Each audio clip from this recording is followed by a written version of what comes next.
Once upon a time, there was an old woodcutter who lived in the woods. I like to be near my work, you know what I mean? And this old woodcutter had two children named Felicia and Bruno. One day, he told them that it was time for them to make their own way in the world. It's time for you to make your own way in the world, kids. We know. But before you go, I want to give each of you a gift. Wild. For you, Bruno, a chicken. Gee, Dad, it's a leghorn.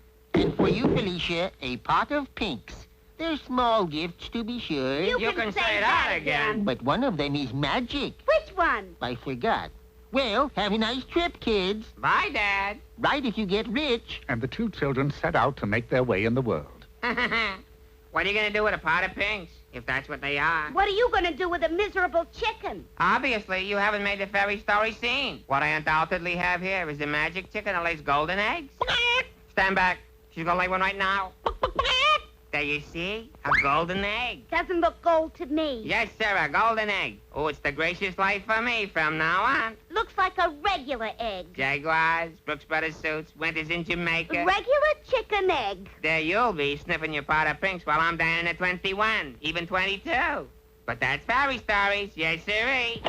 Whoops. Yes, sirree. That's fairy stories. I'll go sniff your pinks, if that's what they are. But when Felicia turned to sniff the pinks, she saw they were drooping. Oh, dear. So she took a pitcher down to the lake to get some water for them. But no sooner had she started to fill it than a tree by the side of the lake suddenly changed into a beautiful lady. Wow! Do that again. All righty.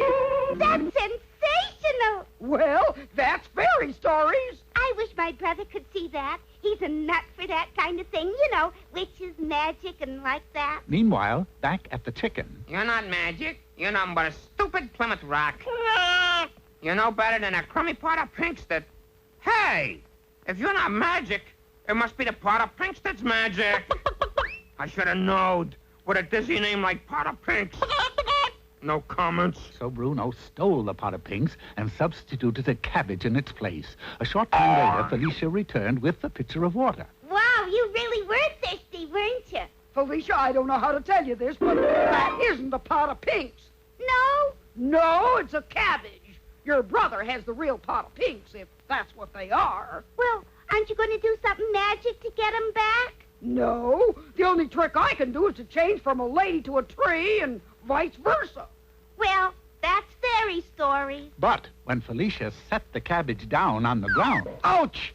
Watch out there, it hurt there. Who said that? I did there. That's all I need, a talking cabbage. Such a bump you gave me there. Well, I'm sorry. But being a cabbage, you got to expect a certain amount of rough treatment. I mean, I didn't make the rules. But listen, I'm not an ordinary talking cabbage. I'm different there. I know. You can turn yourself into a handsome prince. Oh, anybody can do that. Frogs, donkeys. Now, what I do is unique. A whole new bit there. So what's your bit? I lay golden eggs. Oh, ridiculous. If you expect me to stay around and listen to anything so far-fetched, What'll you do? I'll turn back into a tree. And she did. But I'm not kidding. I feel a golden egg coming on now. Oh, cluck, cluck. Cluck, cluck there. Well, the cabbage began to hop around strangely, and would you believe it, actually laid a golden egg. Wow! Would you do that again? No. Why not? I think that's wonderful. Well, to tell you the truth, it's the first time I ever did it, and I don't like it a bit there. Oh. But I will tell you how to get your pot of pinks back, if that's what they are. How? Just take that golden egg and... Meanwhile, Bruno was trying to coax magic out of Felicia's pinks. Come on, pinks, if that's what you are. Just one little trick. Bruno, those are my pinks. We traded. Take your chicken and get out of here. Do I take the golden egg, too? Sure, take this. Golden egg? Yeah, see? Here's your pot of pinks. Give me my chicken. I thought we traded. We didn't shake hands on it. So Felicia took back her pot of pinks and watered it tenderly. And as she did, a strange thing happened. The pot of pinks turned into a handsome prince. Kind maiden, will you marry me? Oh, Your Highness.